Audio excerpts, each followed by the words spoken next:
Welcome to Acorn to Oak with Pennie Quaile-Pearce and co-host Matthew Donnachie. Within each acorn, there is the DNA that strives to be a mighty oak tree. All it needs to reach its potential for greatness is to be activated. You are the acorn. On this show, we will share with you the tools and guidance you need to grow into the person you are meant to be. And now your host, Pennie Quaile-Pearce and co-host Matthew Donnachie.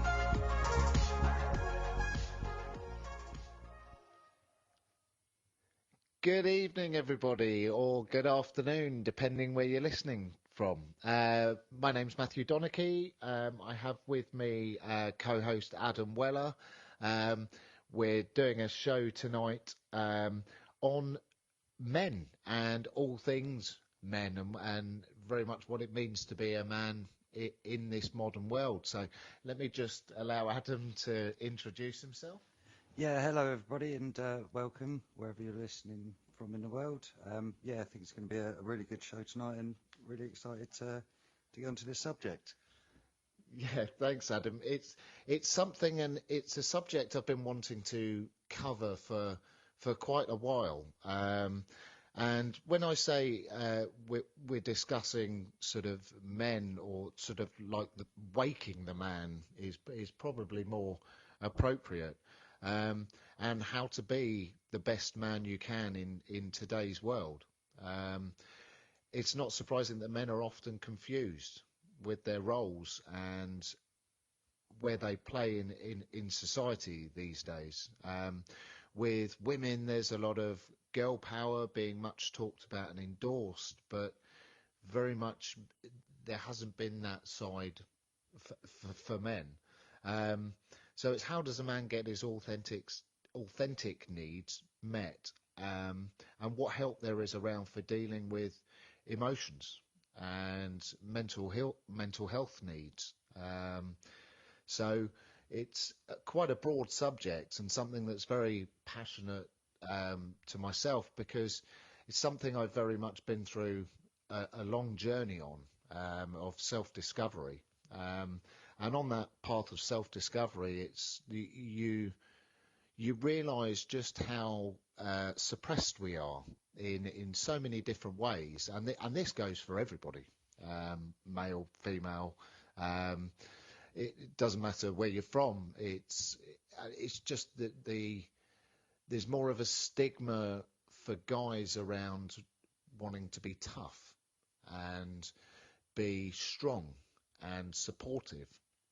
And what I've found is that by men telling themselves this, that we actually suppress emotions a lot more than females, because we feel that emotion is a weakness, and a lot of guys feel weak talking about emotions. Now, I've worked in the construction industry for well over 25 years, and Adam is a mechanic, so we're very much manly men doing manly jobs. So what makes us any different from any other men? And I think the only answer I could give you on that is actually I've never been scared of my emotions. The only one that really scared me was anger, but I was never afraid to talk about it. Because actually when I was at the place I was in mentally at the time, as we would say, Acorn to Oak, my emotional pots were so full, there wasn't room for any more.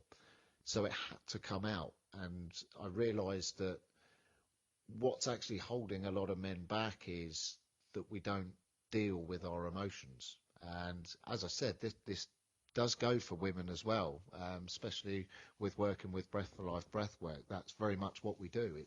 It's clearing out those emotional pots. But men are confused in this day and age. I don't know whether you agree, Adam, but there's so many almost like contradictions that it's confusing to know sort of what's true and what's not. For me, what do I mean by that? Well, I think for young guys, it's a really confusing world, because when I grew up, we were, you try and impress girls and try and look nice and brush your hair and make an effort. And you were always told that actually looks don't matter. That's not what girls go for. What a real woman is looking for is for personality. And then you look at the world that we're living in now, and it's like sometimes I question, are the girls going to the circus that night or the pub? Because the amount of makeup and sort of fake hair and eyelashes and that sort of thing that they put on, it's just putting on a mask. And if these women are out looking for guys that are going for personality, why are they feeling the need to sort of put all this makeup on? And I think it's sort of pressure. And I know it's very much, a lot of guys talk about it on the building site or where they work, in the office, that girls say to guys that they're only doing it for them, to look nice for them. And it confused me because it doesn't look nice. And I couldn't understand it. And I had discussions with Adam, and it boils down to sort of having that self-belief in self. I mean, I have many friends, and a lot of my female friends don't wear makeup. And it's so refreshing and so nice to see, because they have the confidence from within, and it's something I work on with many of my clients. But when you have a contradiction like that, it can be really difficult as a man to know when to be honest and when to support a partner or a friend, rather than just be honest. And I think it's something blokes are really, really scared of, is not necessarily being judged, but about being honest. Because we are so suppressed as men or as people, that we do get scared, and we don't want to be judged. There's a lot of trolling that goes on, and I know I've said it in previous shows that actually I think it's time for people to speak their mind. We should all be courteous. We should all respect each other 100%. It doesn't matter who you are, where you're from, what your sex is. We're all equal. We're all pink inside. And I think that's really important to remember. Just to put it over to Adam, have you got anything you'd like to add to this before I sort of switch? Yeah, I mean, it's, you know, it is one of them, and you know, I'm sure, obviously women will probably say the same, but it's one of them at times. It's sort of, you're damned if you do and damned if you don't, you know. It's, you know, I mean, especially sort of when you are looking around sort of relationships and attracting a partner and that, it's, you know, yes, it's good to make an effort and that sort of thing, but, you know, for me especially, I don't want someone that's painted it on, you know, and it is very much more about, you know, if Tomas, if you're being real about it, yes, okay, there has to be that physical attraction, there has to be that something to get you to go over and spark the conversation or whatever it may be. But for me, it's so much more important to actually be able to have a conversation, you know, especially if you're talking in a sort of in a relationship or that sort of thing, where you can be honest and, you know, I don't know, they ask your opinion on how they look or this, that, the other. You can be honest, and it's, you know, it's not about putting them down or anything like that. It's just about stating your preference. Okay, so how do I look? Well, actually, if I'm being real honest, I don't think that top goes with those shoes, or whatever the case may be. But it's being able to express that and, like I say, not receive that judgment or whatever the case may be, you know. Yeah, and I think it's realising that actually, and it's something training with Pennie has taught me, is that when you have a male or a female that is 100% real and knows themselves, actually you can talk about anything. And again, it's almost like a sub-stigma that what stops men and women being really close in relationships is that they're not brutally honest. And it's not when we say brutally honest, it's being completely honest, rather than saying something or twisting it slightly so that you don't hurt their feelings or something like that. When you realise that actually nothing's personal and an opinion is just an opinion, it doesn't hurt. And actually, we take too much stuff to heart. And again, it's showing another pattern within men that we've taken on board, is that we can't speak our minds, and actually, if we're really honest, it can be hurtful. But what I find more hurtful is if you find that someone hasn't been honest with you. And I've always been of the mind, and Penny's exactly the same. Penny is the one that taught me the saying, and it is that, you know, I don't care what you think, just be 100% honest with me. Tell me what my good points, but also what my bad points are as well. If someone's being 100% honest with you, then that's it. That's all you need. Because the level of trust, when you realise somebody can actually be that honest, even though it might hurt, you know they're on your team. You know they've got your highest will and good in their heart. And it's very much, that's what I think what is missing for guys is we've almost lost a bit of our passion. Very much, I know a man, when he projects anger, can be extremely scary. Well, the flip side of anger is passion. And working within breathwork, work with a lot of clients or a lot of guys that will turn around and say, I just need to get rid of my anger. It's taking over. I just can't deal with things. And when you look at men with anger issues, their passion has been squashed. Their passion effectively has been flipped into anger.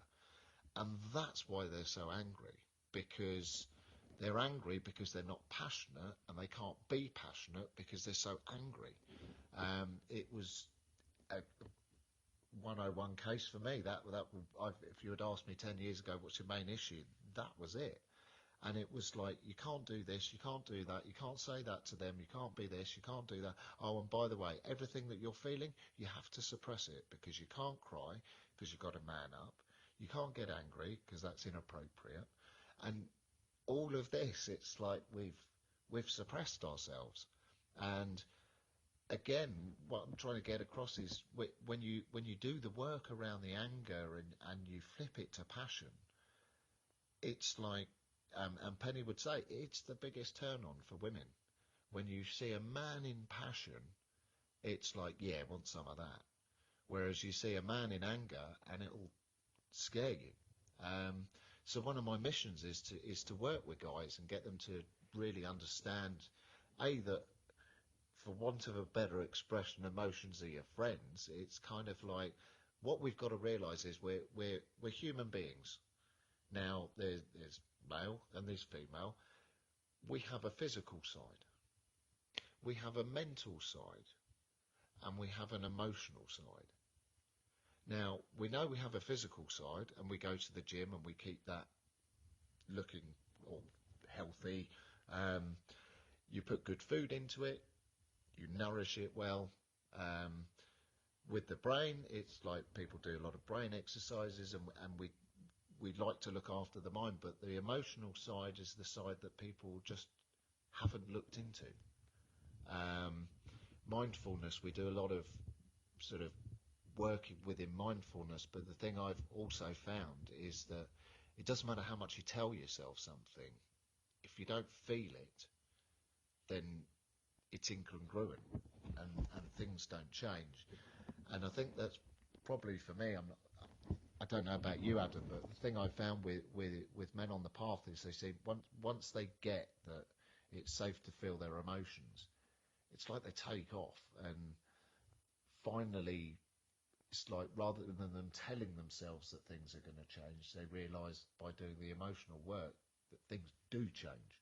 Yeah, absolutely, and that's when you start to see the passion almost instantly start to kick back in, because they realise that actually 90% of what we're told is complete BS, and and especially with things like man up and that sort of thing. I mean, Yeah. it's almost one of the worst things out there, telling everybody to man up, oh, man up, man up. Not crying doesn't make you a man. If that's genuinely what your body needs to do, holding it in and pushing it down because no, big burly builder me, I don't cry. I'm sorry, if that's what you need to do, then do it. Yeah, absolutely. And I know I've said it on previous shows that there's so many things out there that you don't realise are actually sort of more men enjoy football, going to football, to vent their frustration at the referee, that actually watch the game. And we had a really interesting conversation when we were saying, isn't it great that men can find that place where they can go and rant at sort of a load of players on a field, they probably can't hear what they're saying and wouldn't take it to heart, rather than go home and take it out on their family. And it's like we need more things to encourage men to vent appropriately. I have projects in the UK. I run regular sort of taster days for breathwork, but also I'm introducing rage rooms. And what it is it's a place where men can come and safely deal with their anger issues, and it would be open to women as well. But it's getting guys to actually realise that telling yourself that things are going to get better is not going to help, and happiness is not going to come when you get that new girlfriend that's slightly different, or the new car, or the new house, or you go on holiday so you forget about it for a few weeks. It's like we need to stand up in an appropriate way and deal with things. So really enjoying the show. Can't wait to carry it on after the break. We'll see you in a few.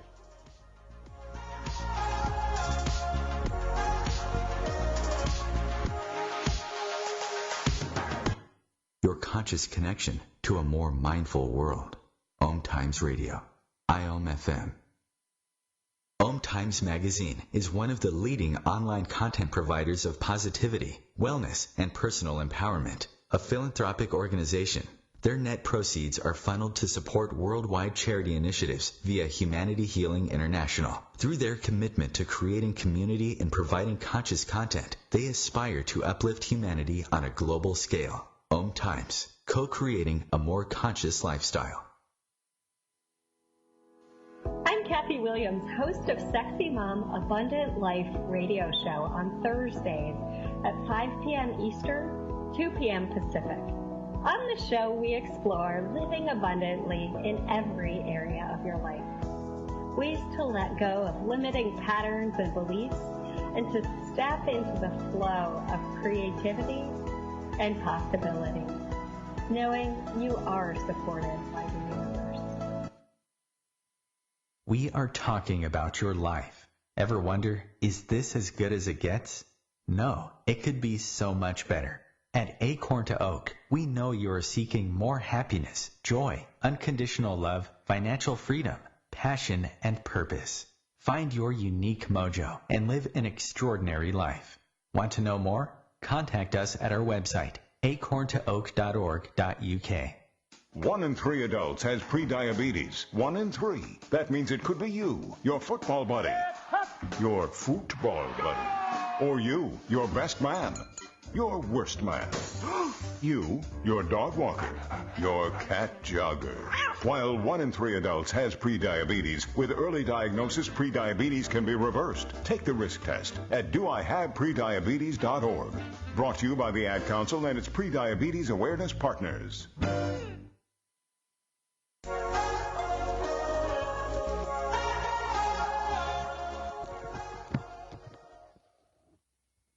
Hello and welcome back.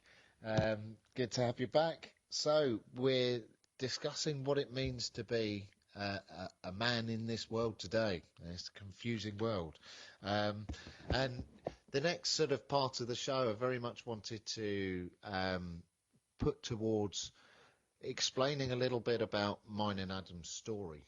And although we're two very different guys from very different backgrounds to very different career paths, actually none of that means anything, because we've used an effective tool to be able to deal with our emotions. And it doesn't matter what upbringing you come from, how intelligent you are. None of it matters when it comes to actually doing the work that is effective. I'm not sure about in America, but there's been a lot of push in the UK in recent months for mental health. Last year we had a lot of stuff around mental health awareness.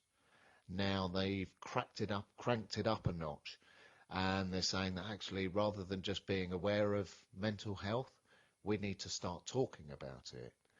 Well, I'm going to crank it up another notch and say, actually, talking about it is not good enough. We do have a huge amount of people, and this is where I go broad, because we're not just talking about men here. Obviously, the focus of the show is, but we need to start taking action, because there's millions and millions of people out there that are not living the lives full of passion and joy that we are. And that's very much what sparked my passion to do, become a Breath for Life practitioner, because it changed my life so radically that I couldn't quite believe it. And I thought, why doesn't everybody know about this? Why is this not plastered around everywhere, that actually there is some help out there that's effective when it comes to mental health, or even mild anxieties, depression, any of that. I've got so many cases of sort of that have been proven through my clients that this stuff works. And that's where my passion initially was ignited, when I realized what a difference it makes. So it is very much for us. It's like we have an awareness that mental health exists, and yes, that's great, and we can talk about it. But actually, that doesn't solve anything. We need to actually take some action. And that was, for me, what I loved about Breath for Life breathwork. It's a very, very specific breath work that we use. And it's designed to work with your emotions, specifically on your emotions and trauma. And for me, what I loved about it is actually, if I wanted to share something with Pennie, before or leading up to a breathwork session, then that was appropriate. However, it didn't matter whether I talked about it or not. When I got into the breathwork, I dealt with it. And it's as simple as that. And that's why I really wanted to put the message out there to guys, is it's kind of like, guys, it's time to make a change, and it's time to start doing some work and bringing more, flipping that anger into passion, and realizing that we count, and we don't have to keep suppressing our emotions and keeping ourselves in the same circles. And yes, you can talk about it. However, if talking about it is too scary, or you don't like talking about it, actually there is something out there that will still help you. And that, for me, was what made Breath for Life so safe, was that actually it didn't matter what I had been through. If I felt I could share it, I could. But if it was way too scary for me to even think about myself, it didn't matter, because I could still deal with the emotion. And with a good guide like Pennie, and any of the practitioners that Pennie's trained, it's like, with that safety and that trust, you can literally get through anything. And I don't think there's enough people out there speaking the words specifically to guys and saying, look, it's all right. I mean, I'm a builder. I'm a manly man. I cry my eyes out sometimes. I skip down the street and laugh in joy sometimes. It's like, if I feel like doing it, I'll do it. And there's when you really let go and think, actually, you know what, I'm just going to do what I feel like doing. And when I say that, I mean naturally feeling. So I'll share an example. When I go to soft play with my niece and nephew, two types of people in general, and you get the parents that will run around and have a laugh with their kids, and then you'll have the parents that sit on the outside looking at the other parents thinking they look crazy. And yeah, a 40-year-old guy running through soft play, doing somersaults, skipping around, acting like a monkey, doing all sorts of things, whatever I feel like at the time, may seem a bit strange, but I tell you what, it feels amazing. And the interaction I get with my niece and nephew, because I just don't worry about what I look like or what people may judge me, and I'm just having fun. I'm Fun Uncle Matt, and they know, as long as there's two rules with me: as long as you're safe and your behaviour is good, then anything goes. And you find if you give children clear boundaries, then they can play within it. And I suppose that's kind of what we're trying to do with the show tonight, is saying to the guys, look, these are the boundaries. Every man cries. Every man wants to shout sometimes. We all do, bear in cave. So if someone tells us something we don't like, we go in the cave, and depending on what they said, depends on how long we spend in the cave. But we're only ready to talk about it when we come out the cave, and well, we don't actually know when that is. It's when it happens, and that's a very mannish trait. But it's saying that actually we can be like this. People won't judge you, and actually, if people do judge you for crying, who are they judging? Are they judging you, or are they judging themselves? I would say to you, it's themselves. So it's sort of stop worrying about the stigmas and some of the worries around, well, what will people say? Would people think that I'm a wimp or I'm sensitive? And it's kind of like, actually, when you're in control of your emotions, you're far stronger. You will have that sensitive side because you're in touch with your emotions. However, emotionally, you'll be far stronger than you are now, because when you're sitting on a whole load of emotions and you're just trying to suppress them, you just don't feel the joy, the natural state. So just handing over to Adam for a minute. Yeah, absolutely, and you know, some really good points. You know, I mean, especially sort of with what you were just saying right at the end. You know, it's like, I'm sure we've all had those occasions, you know, where someone has done something, they've pushed that button, and you may have even sort of seen a bit of red, and you're talking to your mate about it, and it's like, it took every fibre of my being to, I don't know, not get out of the car and drag him out of his car, or you know, whatever the case may be. And it's like, so if you're using that much energy on occasions to contain it, how much energy are you using in your everyday life just holding on to all this crap and baggage, you know? Yeah, absolutely. And, you know, very much like you just said, when you start to do the work and you start to transmute and flip these emotions, then they come back in as a resource, and you do gain strength from it, and you do grow from it, you know. And just want to sort of make a point about sort of listening to what Matthew was saying about, you know, the mental health, and it really is a big thing. And, you know, in some ways, yes, it's great that we are talking about it, but very much like he says, it's like, talk can only do so much, you know.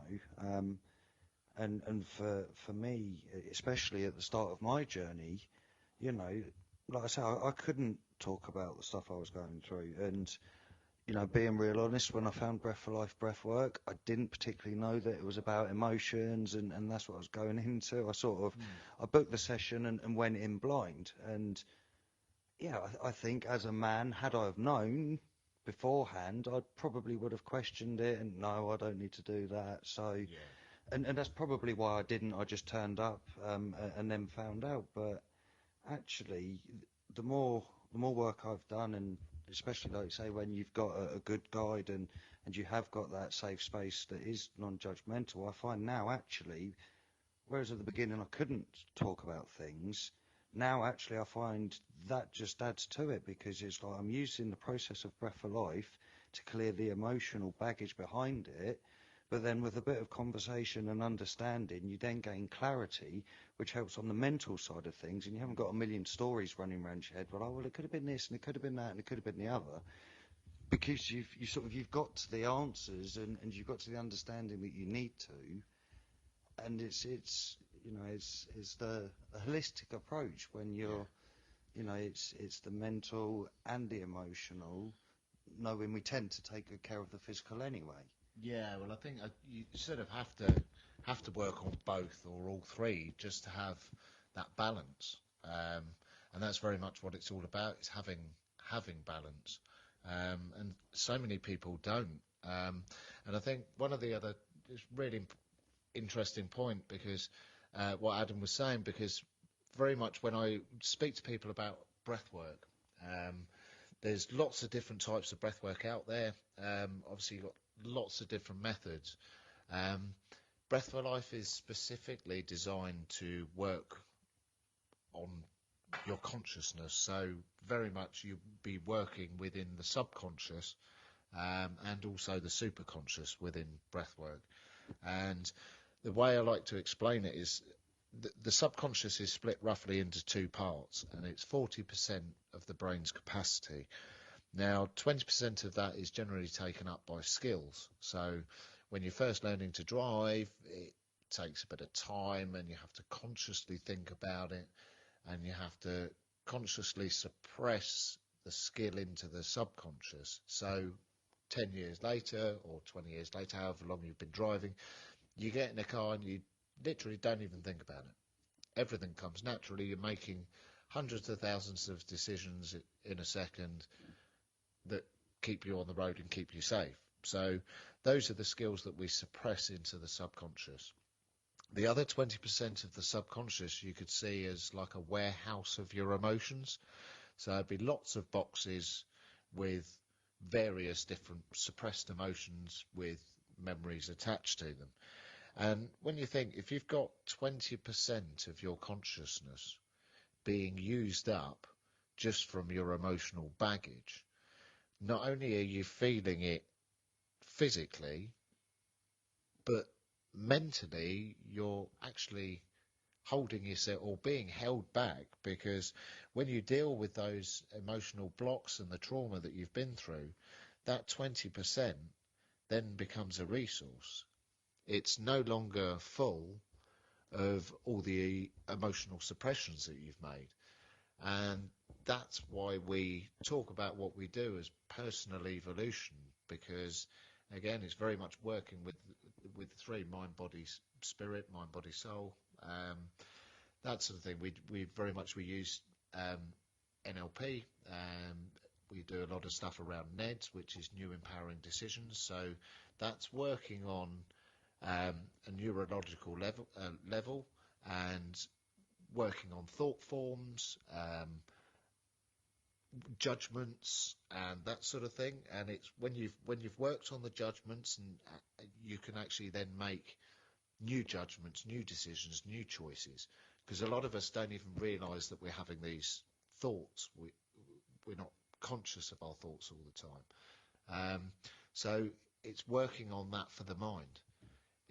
Breath for Life, breath work for the feeling, for the emotion, and for the higher state of consciousness.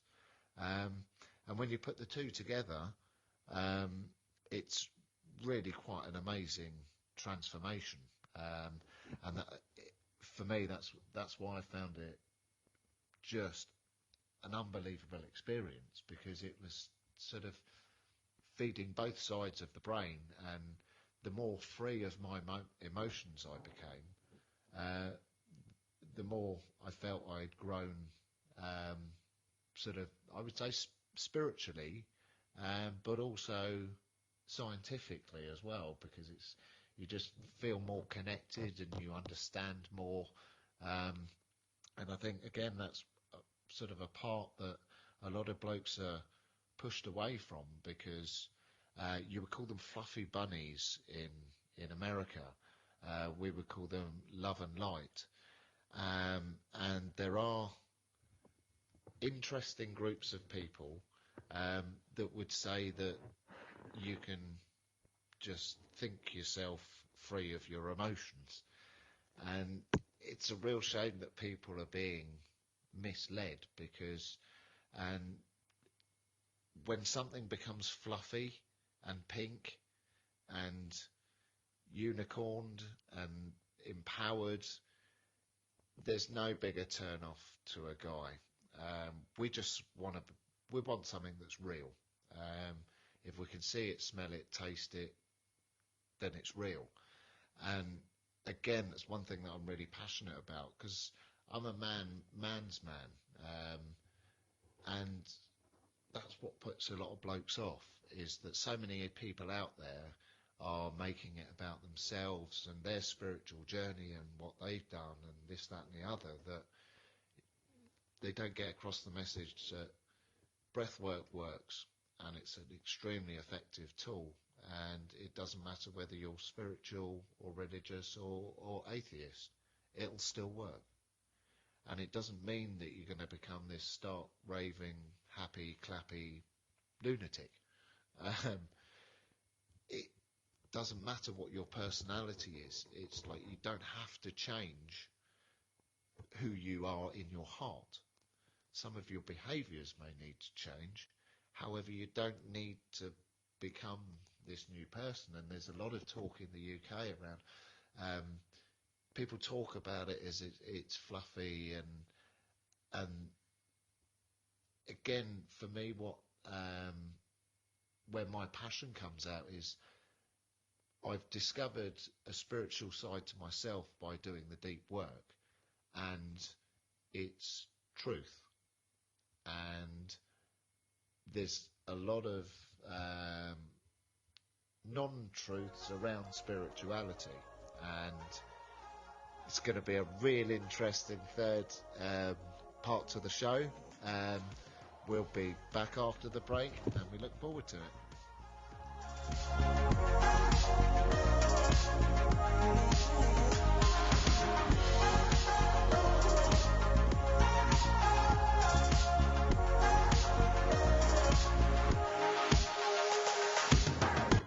A conscious lifestyle for a mindful life. OMTimes Radio, IOM-FM. Being a radio host on IOM-FM allows you to build your show on a rich platform with the power of the internet to fulfill your outreach goals and connect with a very specialized and global online audience, unlimited by time and distance. OMTimes Radio will provide you with web relevance, a recognizable conscious brand, and with the standard of excellence that has accompanied every single OMTimes endeavor. Host your show with OMTimes Radio Network. Hello, I'm Sandy Sedgbeer, host of OMTimes Magazine's flagship radio show, What is Going On? My passion is sifting through information, research and innovations from new thought teachers, speakers and researchers pushing back the boundaries of what we know about life, energy, metaphysics and the universe. I love shifting perceptions about who we are, why we're here, and how quickly impossible becomes normal when we open our minds, expand our awareness, and accept that the only limits that exist are those we place upon ourselves. So if you're the kind of forward-thinking, eager investigator of what lies beyond the current reality that most perceive, why not make a date to come play with me in the field of possibilities at 4 p.m. Pacific Time, 7 p.m. Eastern Time every Thursday, and together we can discover what's really going on. We are talking about your life. Ever wonder, is this as good as it gets? No, it could be so much better. At Acorn to Oak, We know you are seeking more happiness, joy, unconditional love, financial freedom, passion, and purpose. Find your unique mojo and live an extraordinary life. Want to know more? Contact us at our website, acorntooak.org.uk.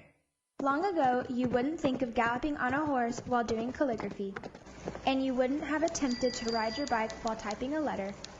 Yet you think you can safely operate a multi-ton vehicle while texting? Behind the wheel is no place to multitask. If you want to BRB, drive now and text later. Lives depend on it. Visit StopTextStopWrecks.org, a message brought to you by the National Highway Traffic Safety Administration, Project Yellow Light, Noise, and the Ad Council.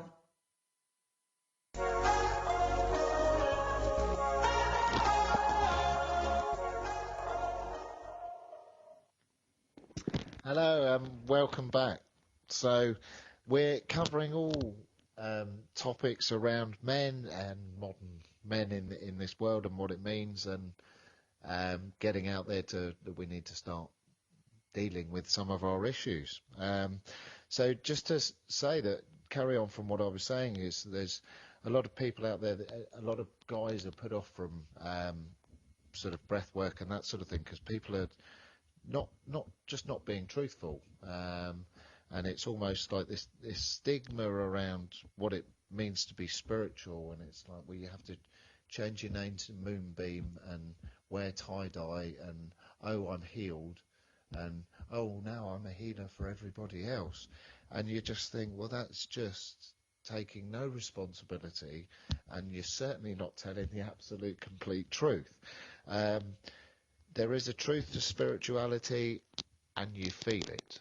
And if you feel it, then you know it. And that's all I'm really trying to get across, is actually you don't have to wear an ochre robe to be spiritual. And you can't wear an ochre robe and suddenly you're a guru. And it reminds me of a story that Pennie told me, and I'd like to give credit to whoever's story it is because I can't remember.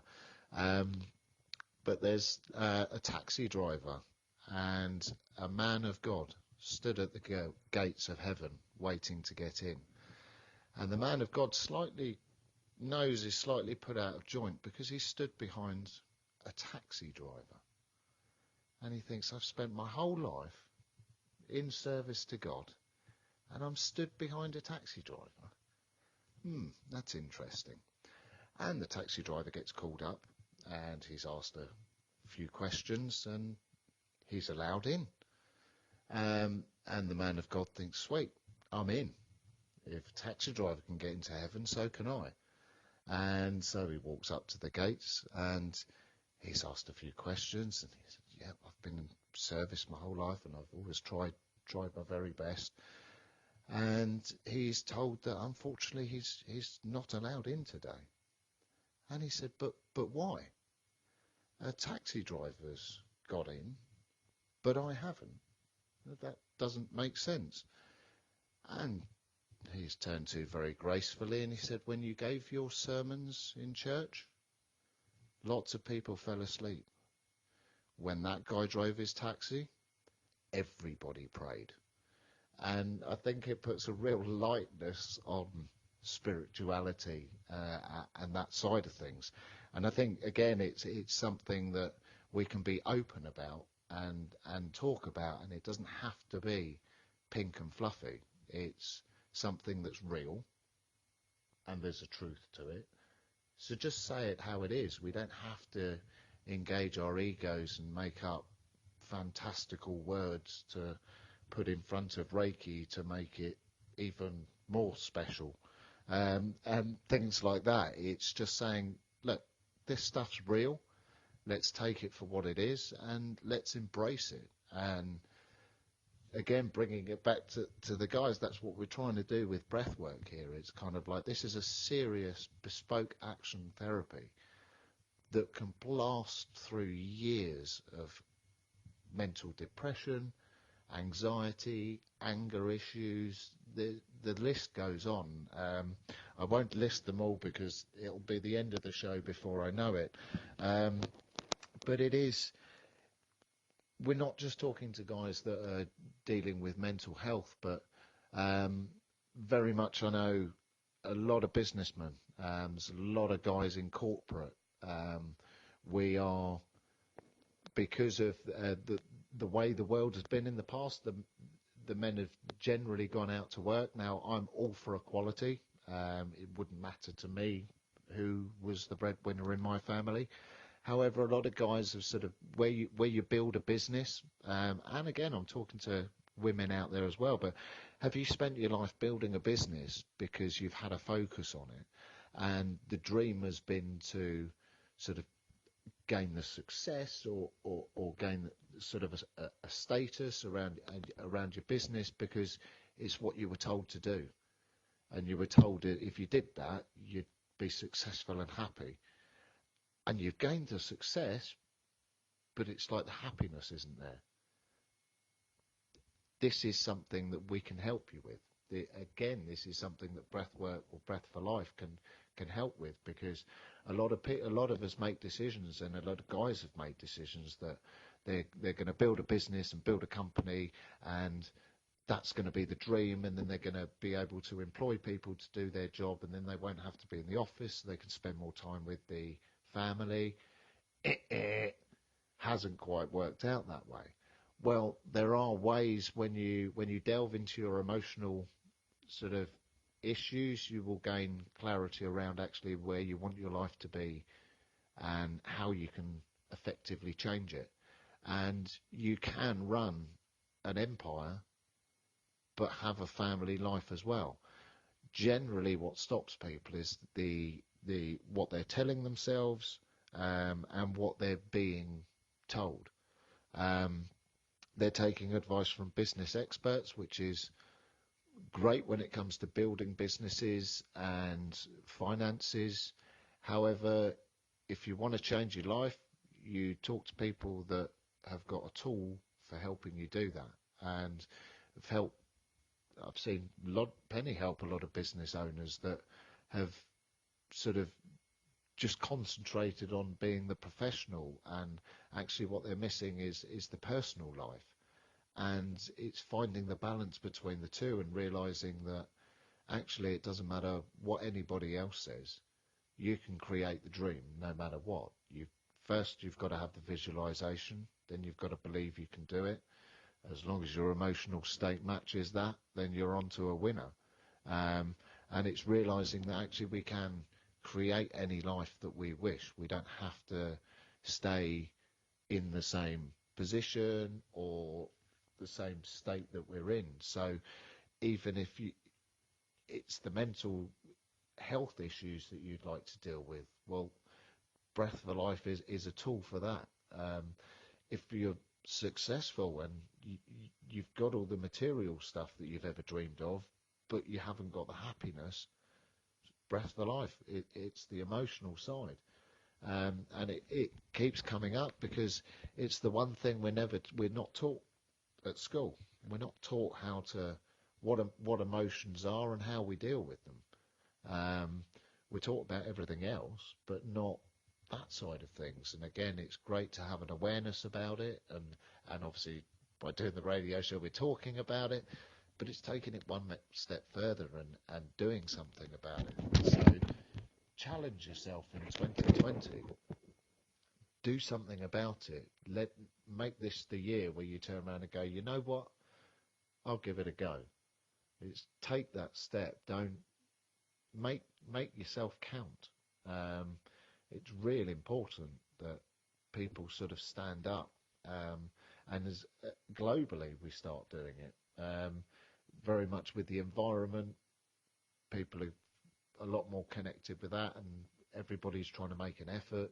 And it's that sort of thing that if we really want to improve mental health, it needs everyone to stand up and say, you know what, let's start doing something, not talking. Because it'd be a real shame to look back and think we were the generation that had a chance to do something about it, but well, we weren't sure. We talked about it and we made people aware about it, but that's sort of all we did. So that's what I'd like to sort of push on. Let's try and get some kind of more of an awareness going around that there are tools out there, very effective tools. If I knew breathwork existed 10 years before I found it, I would have commuted to anywhere in the world to do it, knowing the results I've got from it, and knowing that actually there's nothing special about me. Anybody can do it. Anybody listening can have the results that I've had. It's just having a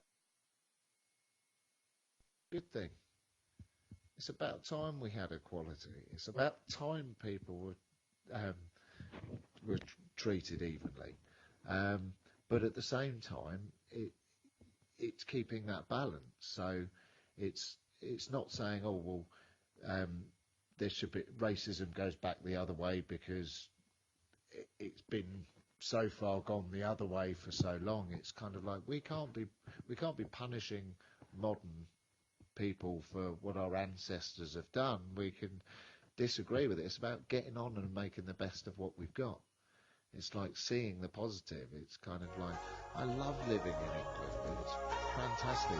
Just the diversity of culture. It's fantastic. So I've really, really enjoyed the show this evening. I hope you have too. If it's inspired you to make a change, I'm feeling good about that. God bless. Take care, have fun, and we'll see you on the next show. Yep, see you next week.